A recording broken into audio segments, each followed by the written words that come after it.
record button. Hello, everyone, and thank you guys for joining us for another episode of the Speaking Podcast, where we talk about the behind the scenes of the author and speaker journey. I am your host, Altavis Pelzer, the voice coach, professional speaker, certified life coach, and Amazon best-selling author. And I come to you again with another interview. You guys know that I love coming to you and bringing you authors and speakers from all over the world that you may have never known before today, but they are bringing you some great information on their journey, as well as some information about their books and what it is that they have to offer the world. So with that being said, I have an amazing guest with us here today. Her name is TrayCee. Hey, TrayCee. Hi, how are you? I'm doing great. So I'm looking forward to hearing some great things from you. Tell everybody a little bit about yourself, and then we'll get right into our topic for today. Well, I'm originally from Canada, and the premise of, I guess, the topic or the book was just starting from the focal point of where I'm at. So I'm actually studying in the United States right now, but I still live and work in Canada. So I'm doing an MS or an MSW, and I had written on some very multifaceted topics, and I was approached to put them all together or comprise them into one body of work, and that's how we have the Therapeutic Alliance in front of us. Awesome. Now tell everybody, give them an explanation of what the Therapeutic Alliance is. So like I said before, it's about starting at a focal point and seeing where you're at. So it first takes you through a very personal, I guess, self-reflection or a social location of where I'm at and describing how I view myself or how I'm embodied within society. And then from there, it then branches out into different topics and explains how I handled them personally and how my social location or my identity then plays into different social ills and how allyship and the body of the profession transcend within one another. Which is really interesting because when we think about the journey as a speaker, the journey as an author, we always have to be multifaceted. There's so many different things that we have to take into account because I'm not just the speaker. I'm not just the author. I'm still mom and wife, and I'm still a daughter, sister, friend. There's so many other things that we have to take on. And so with that being said, when you think about it in that aspect, what would be one of the pieces of advice that you would give somebody who is about to embark on this journey as an author or speaker, or even somebody who's about to embark on this journey in going to school? Because going to school can still put you in that same category of, now I'm in a different, I have a different hat that I'm putting on. That's one of the things that you saw that I put into the title, is that many hats. And so I have another hat that I'm trying to put on, and people try to balance it all. Okay, so like you said, we'll take your visual example of a hat, right? So think of intersectionalities as a hat. So you have several hats in front of you. One is being a woman of color, one is being a mother, one is being a professional, one is also being a business owner. And then after you walk out with these several hats, and you have to switch them or code switch throughout the day. So you're embarking on these several different hats, which all have their own different identities. And within those identities, you have to still represent the other facets of hats that you've had. So that's how I would explain intersectionalities. It's the multiple hats or the multiple labels or identities that you wear that make you one body of person. Definitely. So you have to know going into this journey that you are going to have to kind of manage different hats and be able to interchange those. Now, with your personal journey, what have you found has been the hardest thing to kind of switch between for you? I think one of the hardest things is probably um my ethnicity, because my ethnicity is Caribbean, and then also because I'm firstborn within Canada, it's like Canadian Caribbean, so that's where the accent comes from. So a lot of times people are very taken back, especially when I'm in the United States, about my accent and the way I speak and how did that come about. And they ask me about like my social dwellings and my upbringing, because it fascinates them, right? You have this unique accent and you speak this way, but you look a different way. So it's a bit of, if you want to put it in simpler form, it's a bit of ageism, a bit of colorism, underlying racism, and then also imperialism, right? Because the way I speak sounds very educated. So where did that come from, when we all know the social bias? Most Black people are not educated, which is actually the polar opposite, because most Black women are educated. I'm over here like shaking my head like rapidly. Yes, very educated. Yeah. But that's always been a struggle. I know that even with my own children, they've had that same struggle because of where we've moved to. It's a completely different atmosphere, but we were born and raised in Philadelphia, and that's, major city, and everybody, listen, everything is slang. There's no proper anything. Mm-hmm. But, when they come back to visit, it's always that, why do you talk like that? Well, stop talking like that. What are you doing? And it's not that I'm talking a certain way. It's just, no, that's just me. It's just who I am. It's not something I'm turning on and turning off. Now, granted, there are some people that turn it on and turn it off depending on their environment. Mm-hmm. But for the most part, it's just the way that they talk, guys. It's not it's not anything. Yeah, and you could really get into that even more, right? Like when you talk about intersectionalities or code switching, or the use of slang or ebonics versus dialect, depending on what region or what cultures you've adapted to or been emerged into from birth. So these, again, there's these different facets of you which make you a person. But in society, we all know, especially when you're a woman of color, or seen as a Black woman from African descent, you're seen as one thing, that stereotypical person. So when you are outside of that genre or norm, it becomes an oxymoron. Like, who are you and what are you doing? And it gets even deeper when we decide that we're going to do something and put something on paper. So I found that there's always this struggle, even when I was in college, this struggle of, when I'm writing, I normally write the way that I speak. Mm-hmm. That's with anybody. Mm-hmm. But you have some professors that will really haggle you over the dialect that they see on paper, because they want you to sound a certain way. But I feel as though that's kind of trying to change the individual sometimes.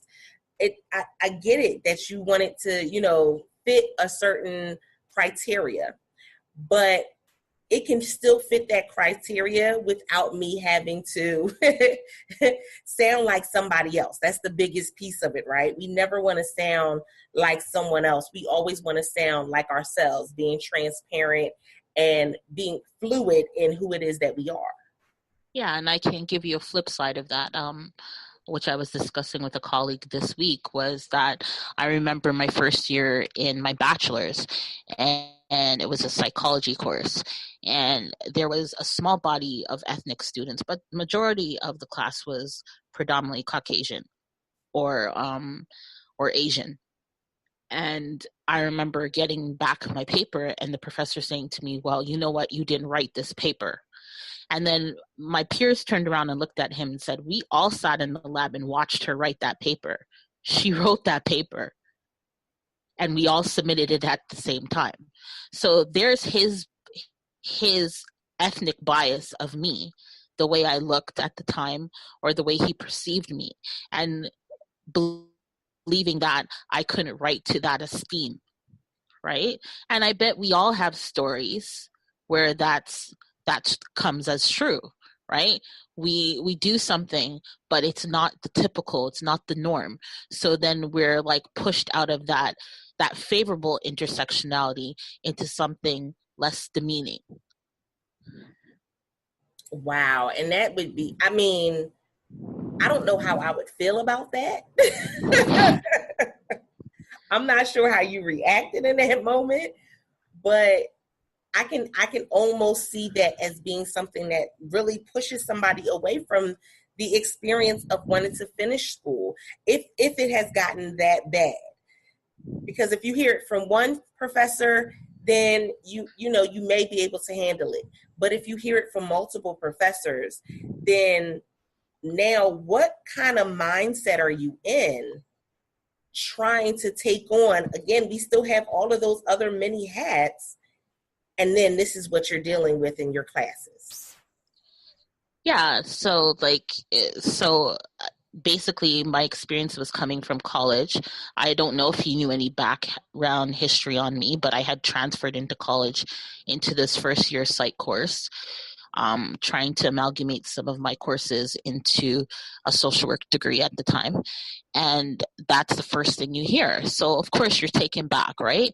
Because first you're told you're not good enough to do academia, right? Or basically my experience was I was told that, why are you trying to go to university? I thought you would want to work, right? So there's that social bias. And then you come into academia and then they tell you, well, this doesn't look like your work. So which one is it? I'm only good enough to work and not for academia, but I can pay you my money and you can give me a diploma, but I'm not good enough for a degree.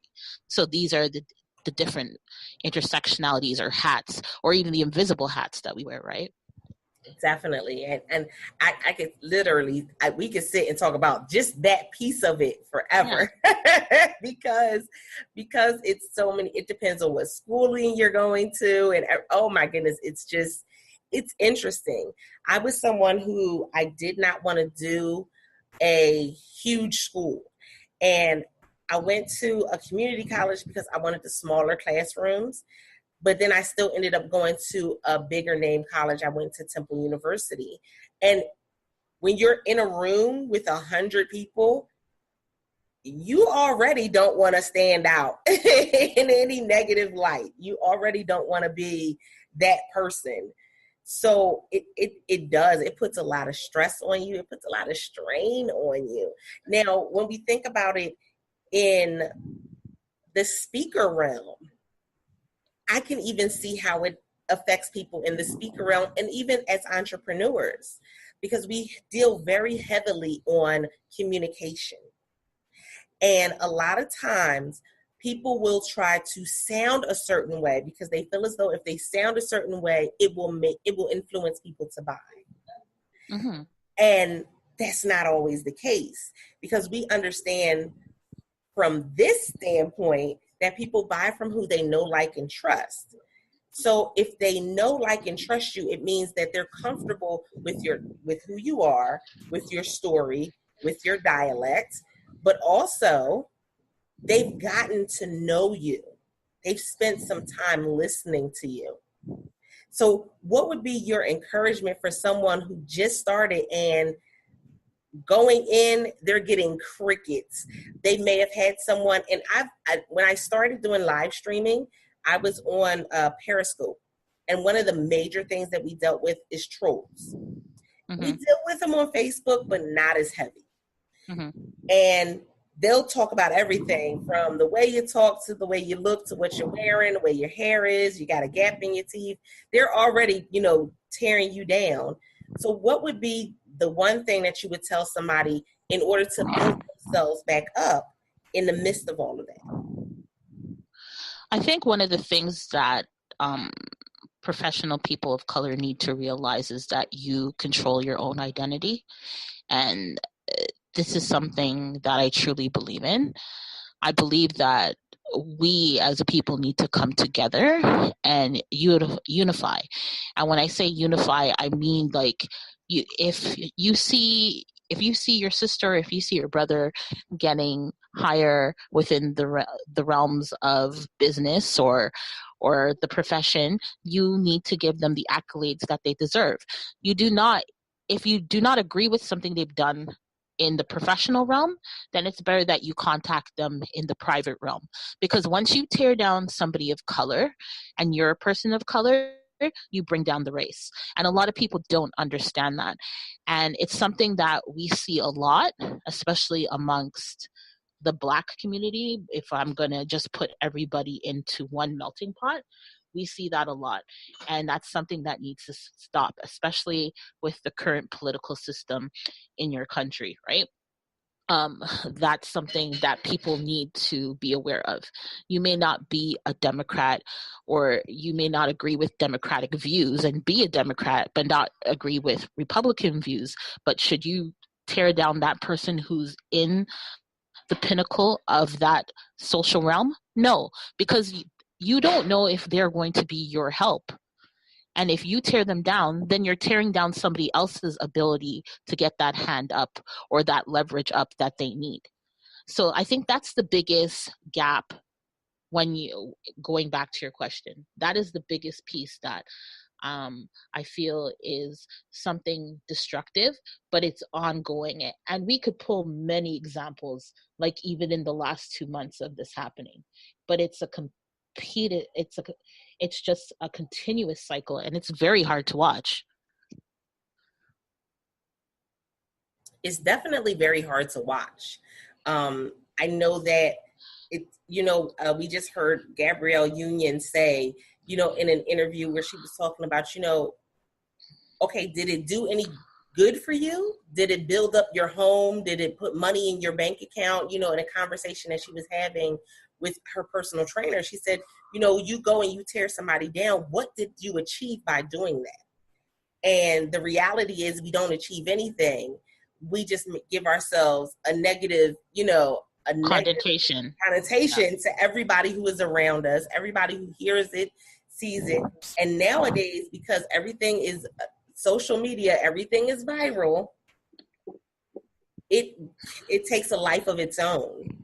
And a great example of that is, and I've shown my girls this numerous times, where there was a video of Destiny's Child when they were in the group. And there was like an interview, and Kelly said something about being the second lead. And I guess how they put the video was, it looked like Beyonce rolled her eyes. Well, here it is, years later, they're still all friends, but that video had resurfaced. And so in this day and age where video is everything and everything's recorded and documented, oh my goodness. It does us no good to tear each other apart, because all it does is come back and haunt us and come back and bite us in the behind. It really does.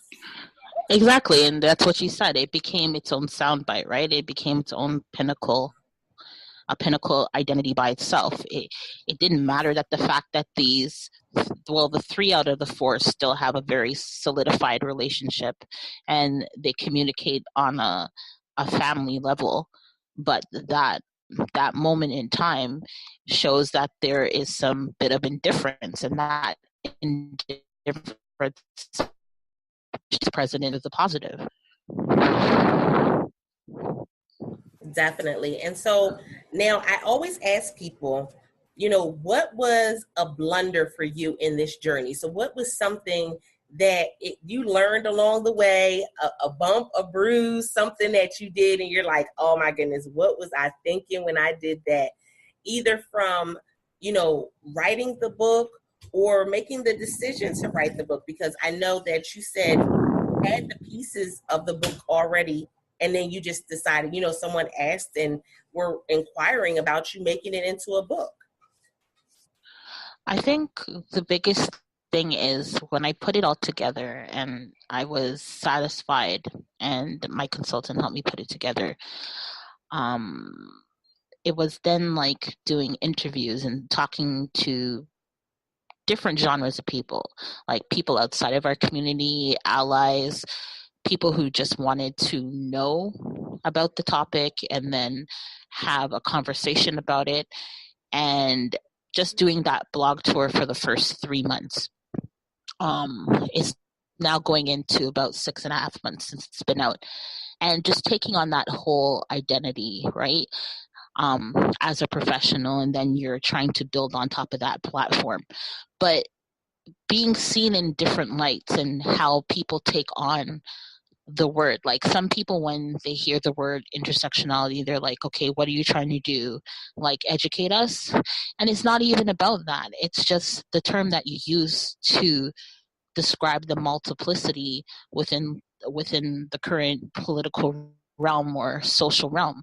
That's what we're in, and that's what we need to understand. If we don't understand these titles, how are we supposed to advocate for our rights? How are we supposed to see and make indifferences visible to people who've never faced the multiple indifferences we've had? So I think just trying to make, I guess, in the most simplest context, the personal political and the political personal has been it's been a talking point, but it's also a learning curve.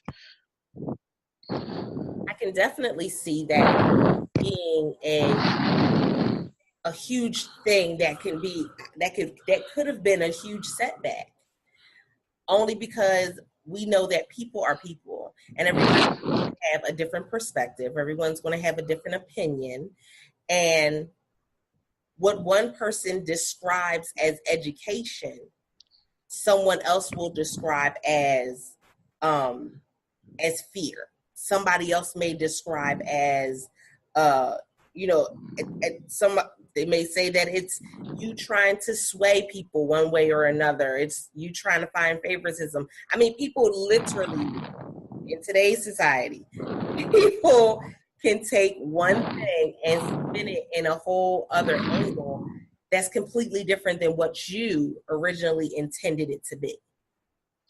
Agreed. And that's why you have to really be careful, or maybe careful is not the word, but mindful, or have that mindset, like you said before, of who you are as an individual. Like, do you take that time to have the reciprocity, or that time to reflect upon yourself to say, this is where I currently stand, but do I understand the trials, or do I understand the accolades that I've been through, and how does that shape me right now in this moment? And a lot of people, if you bring that visionary question to them, they couldn't answer that question because they're living in that second, not even the moment, but that second. So they don't know where they stand. They don't know who they are. They haven't had time because they're still getting over qualms from 5-10 years ago, and they haven't realized that they're stuck in a rut. So there's a lot of things going on in society, especially now that you have social media that's at the tip of everybody's fingertips, and anything could be tweeted, sent out as a feed. It can be shared 1,000 times and go viral in a matter of seconds. Right now, have you received any pushback from doing this particular project? You see, like when I first came out, I really thought like I would have some people who weren't going to be favorable about the book and kind of like raise an eyebrow or whatnot, but I haven't had pushback on the book. But I do have a Facebook page where I have a lot of different professionals following the page, and some of the conversations are very interesting, especially when you get into the dynamics of things and you break down. I like to, on my page, break down like current tweets, segments of videos, and talk about them. And then when you hear like professional people people talk about discourse, it becomes a whole different ballgame, because you're talking about people that you work in a peer professional with. You may not work with them in the same circle, but you all are a part of the same regulating body, which is a part of government. So it's very interesting, especially when you see the biases that some people have, and they don't realize they have biases, but they're quick to put that into their line of work, right? Exactly, definitely. It's almost along the same lines of someone saying, "Oh, I'm not a racist. I have 3 Black friends." Yeah, it's yeah, In it's kind reality, of like that's that too. exactly what it is. Yeah, I agree with this policy, but you don't see how this policy conforms and inflicts danger upon people and puts them into a set of precedents where their generations are now afflicted. Like, even looking at the segment on the news when it comes to these concentration camps, which that's what I'll call them, on the Texas and Mexico border, like, you don't understand that this is going to have a ripple effect and affect generations of people, this little moment in time. And it's very sad to watch, being a person of color, and know that there's people of color in administration and letting this happen. Exactly, and that ripple effect. You know what it is? I always tell people, and it's interesting because one of my books, the title is The Ripple Effect, because I always saw that. I always explain to my children that whatever choice you make is going to create ripples. Mm-hmm. And those ripples don't just stop because you want them to. And that's the same thing with intersectionalities, right? The deeper you get into a social problem is the more multifaceted the intersectionalities become, and they become more, then they become their own paradigms, and then you have these multiple branches of intersectionalities, and you have a very adverse person who can be either become bitter or angry or further marginalized.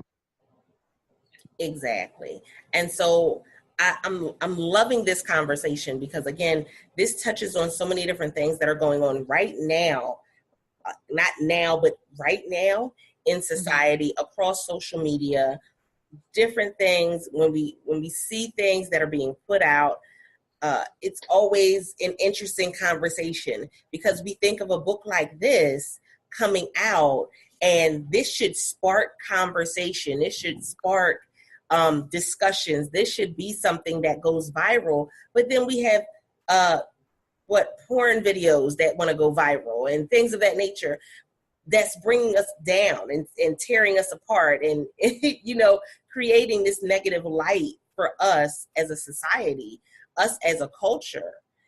And it's just like, okay, so how do we get people back on track? Like, we've gone way off track.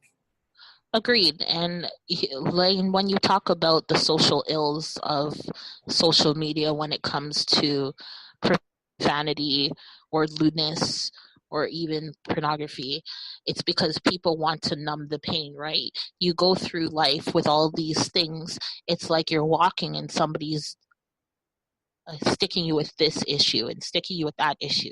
But at the end of the day, or in your own social space, you want to forget that. So that's why you either have people, like you were saying before, you have these trolls on social media who lash out because in the real life, they are the victims and they want to take back their power but don't know how. Or you have these people who are addicted to these social ills like pornography or lewdness or drugs and paraphernalia, and that's how they deal and cope. So it's like, how much toxicity can one body of people handle? And then on top of that, when you have somebody who's trying to create the greater good, then you have a body of people down. They don't understand the trials and tribulations that they had to get through. And sometimes it's only with one shoe, right? Not even 2 shoes, but 1 shoe. Exactly. It's so interesting. We always look at people and we see them because everybody puts their best foot forward, right? So yeah. We see their best foot. You don't see the other foot. So you don't know what's going on with the other foot sometimes. And it's interesting because when we look at people, you never know what somebody's going through or what they have been through. I tell people all that, all the time. You never know. And so the person that you're tearing down, you don't know if they're on their final leg, if that's their final straw. You don't know what's going on when you look at somebody. So is it always best to look at somebody with the best intentions? Or is it always best to look at somebody with the worst intentions? And if we are a society that follows the media, then we're going to look at everybody with the worst intentions first. But how about we even just start looking at people like I was amongst some of my peers, and they were all defining themselves. And then we're in a group of minorities, right? And I said, why don't you just define me as a Homo sapien? I don't even want to be defined as a woman. I don't even want to be defined as a woman of color. I don't even want to be described as a young adult. Like, just define me as a Homo sapien. Why can't we as Black people be seen as human? And they all looked at me because it's true. Like, why can't we be defined as humans? We're first defined by all these titles that are given to us, and we can't even take on the embodiment that we're human. And that's a big critical piece that I think as a body of people we need to look at. We need to get back to our human decency where we all are able to embrace one another. And that's a big issue. That's a huge issue. It definitely is. And so where do you think is the starting point? Because that's the other conversation that's going on right now, is where do we start? Do we start in the adults? Do we start in the college students? Do we start in the high school students? I think this year, with there being the National Walkout Day, that really shed some light on the fact that we have teenagers who are ready to stand up. The fact that we have teenagers who are protesting and speaking out on different things and going and wanting to have their voice heard. I think that really shows that, the stigma that teenagers are only about music and sex and drugs and all of this stuff, that's not necessarily the case. And so where do you think would be our starting point? I know where I think our starting point should be, but where do you feel as though our starting point should be? I may sound a little bit biased because I work heavily with children and youth, but I would say the starting point or the pinnacle point would be with children and youth. And the reason why I say that is because you have people that are heavily set in their mindsets already. And if they don't see the reflection and change in a person that they admire or they see youthful, change won't happen. And there's many examples of that, right? I was even talking about today about the reason why the activism in the 60s and 70s was so transformative. It's because that people put away their social biases and they acted as an embodiment of people. It wasn't about the community you lived in. It wasn't about your social figure, how much you make. It was about making change and making change for everyone so people could live respectfully. And I definitely have to agree with you on that one. Something that I've been doing is I've been really empowering my own youth. I'm the single mother of 4 children, 4 teenagers, and I've really been empowering them to speak their mind, do the research, find out what's really going on. Don't look at everything at face value. Go ahead and find out, dig a little deeper. And even their mentor has been someone who has instilled in them, don't be swayed by the headlines. Because I think for a long time, society as a whole has always been swayed by the headlines, not realizing that the headline is meant to sway you. Yeah. It's they want to grab your attention. They want to pull you in. They want you to come and watch their broadcast or read their newspaper or come to their website, simply because that's their ratings. That's how they get paid. But the reality is that I have to really understand what's going on. And so for the National Walkout Day, I had a conversation with my youth about if they were going to walk out, and they made a decision that they were not going to walk out. But what I did do was then I allowed them to go live on my platform and have a discussion about, their decision, a discussion about what they felt about the movement as a whole. And that was empowering because, again, it's giving the youth that voice, because we forget sometimes that they're going to be the ones who are going to be choosing our next president. They're going to be the ones that are going to be moving forward and making the new rules and changing laws and putting things in place. And if we forget that now, then what kind of future are we setting ourselves up for? Agreed. And like you said, that president, right? That transcending model, if they don't understand the preliminaries or the groundwork now, and you don't give them those tidbits or those seeds to develop on, water, nurture, and grow, how are they going to construct a society that you will have to be a part of when they become the leaders or the pinnacles of that society? And I think this is what this generation is forgetting, right? Is that the fact that you're trying to excavate this youth population from having a voice because you're so afraid of what their abilities, of what they're going to be able to do. And that is very sad, because if a lot of people worked with youth or worked with children, they would know that a lot of children and youth don't even see the lines of color until those colors or afflictions are put upon them and they have to get into that social ill. That's definitely true. I've found that if you have a conversation with them, you'll learn some things. I know we don't want to hear that as adults. Sorry, not sorry. But you will understand some things and learn some things, because there's a lot that they're doing that we've forgotten about. There's a lot that they're doing when it comes to just that, again, looking at people as human beings. They're doing it. We're struggling with it. They're not biased, and a lot of the adults are. And so it's a really interesting scenario. I found myself getting frustrated when I would hear that there were high school principals who were telling their seniors that if they did, National Walkout Day, that they wouldn't be able to walk for graduation. Well, how do you take away their voice in that way and then expect them to go and be a part of society and want to vote if you told them that their voice was not important?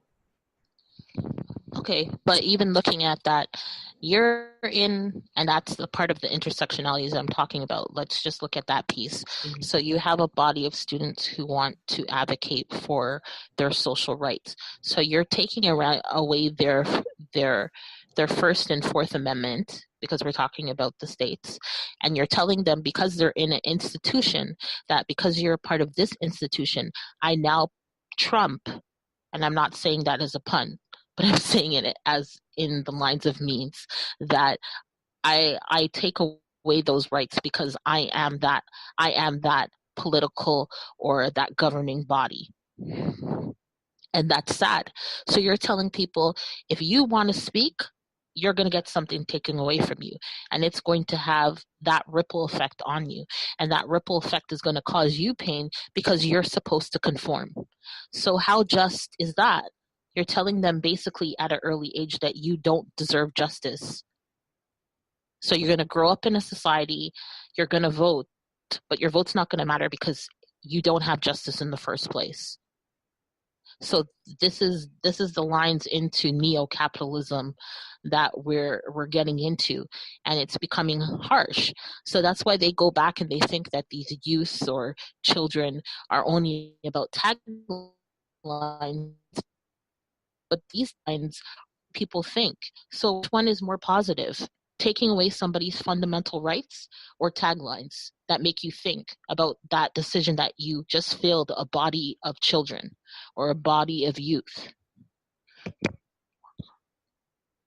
That makes so much sense. And I appreciate you saying that because, again, like I said, there are so many that go through that whole process. And as a parent, I felt offended. And they weren't even my children, and I felt offended. But again, it was, you really have to understand that, okay, now I have to have my eyes opened and say, okay, what's going on with my youth? Did they have the opportunity to walk out? Did they, then it goes back to what am I doing at home, which is really hard because coming from the parent perspective, a lot of parents aren't necessarily home with their youth. We're working 2 and 3 jobs. We're, taking care of family or taking care of an ailing parent. So you're trying to, juggle all of these things and still, have time to empower your children. It's really tough. It's really tough. And I've seen a lot of parents that have come to me and asked, how do you do it? What's the secret sauce? And it's, there's no secret to it. It's just taking that time on a daily basis to really have some open dialogue with your children. But again, there's a divide there, right? Because you have people who believe in individualism within the family, and then you have that communal circle. You have the body of elders, you have the parents, and then you have the children, which is more going back to our indigenous roots, right? We were raised in a community. And then there's some people who've been able to carry that heritage through time with them, but there's others who've lost that foundation. So there's so many things that from even that one example we could take and say, this is where these divides come in. That even goes back to the movements. The reason why those movements were more profound is because people realized that a community could do more than one individual. You may have a leader, but you still need that community. Yes, I'm over here clapping and wanting to yell and scream because, yes, a community can always do better than an individual. And I think we've been told for long enough that you're to pull yourself up by your own bootstrap and get over it, and you should be over it, and you should move on, and I don't need nobody, and all of these different colloquialisms that have been shared and kind of ingrained in our minds that I got to do it by myself. Nobody's going to help me. Nobody's going to support me. Nobody's going to want to do this with me. And that's not the case. That's just one perspective. That may have been one instance, but that one instance has kind of really poisoned the idea of community. Agreed. Like a communal feel is what we were adapted in. That's where our origins come from. Those are our veins and our social lines. And the fact that a lot of people don't understand is one half of our culture was not enslaved and the other half was. But yet the entire culture is dealing with issues of post-traumatic slave disorder, where we have all these infringements put upon us, and we are now dealing in a society that is either fearful of us, hates us, or doesn't know what to do with us. So how do we coincide as a body of people? We have to come together.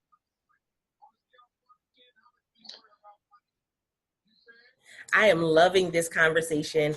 And so, guys, you guys know I love this conversation. If you have any questions for TrayCee, by all means, put them in the comments. Also, no matter where you may be catching this particular broadcast, you will see her information either in the comments or in the description area of this particular broadcast. I want you to let everybody know, TrayCee, how they can get in contact with you and where they can buy the book. Okay, so there is the website TrayCeeTruth.com. TrayCee spelled TrayCee, truth as in truth. TRUTH.com. And then there's also the Facebook page where myself or a commentator is commenting back, but usually I am checking it. So you can speak to me directly on that Facebook page at therapeuticalliance.com. Definitely. And I appreciate you coming on and having this discussion today, because again, it goes so much bigger. When we think about the author and speaker journey, there's so many other intricate pieces of it behind the scenes that most people do not discuss. They never talk about. So I love how your book was able to bring out a whole nother side to this journey, just as an individual, as a community, as a culture, some of the things that are going on behind the scenes that, somebody else may get really discouraged by if they did not know and it came up all of a sudden. They could get really discouraged. They could get to the point where they completely quit. And this particular broadcast, this particular podcast is all about encouraging you to keep going. I know a lot of times, you have some people that give you the rah-rah, the shish-boo-bah, the cheerleader and pom-poms, but this is giving you the underlining things that go on when it comes to saying yes to this particular journey. And again, I've always told you guys, this journey is not a journey that you have to do alone. If you ever need resources, help, if you ever need assistance in any area, reach out.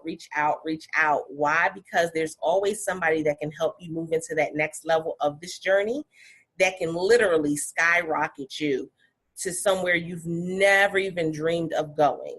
So with that being said, I appreciate everybody who comes and catches the replay. All of our viewers and listeners, we appreciate you at the Speakeasy Podcast.